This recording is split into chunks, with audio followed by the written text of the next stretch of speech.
Domani quasi 7 milioni di italiani al voto in 761 comuni italiani si eleggono i sindaci, ma è anche un test importante per tutte le forze politiche. Risultati e commenti lunedì alle 16:30 in uno speciale del TG2.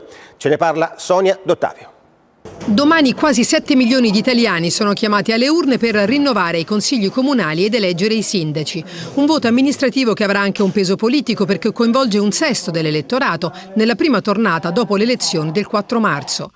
I comuni coinvolti sono 761, tra questi 20 capoluoghi di provincia.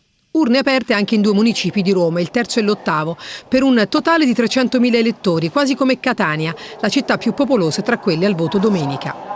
Per i 109 comuni con più di 15.000 abitanti viene eletto sindaco il candidato che ottiene il 50% più uno dei voti. Se nessuno raggiunge questo risultato si tornerà alle urne il 24 giugno per il ballottaggio.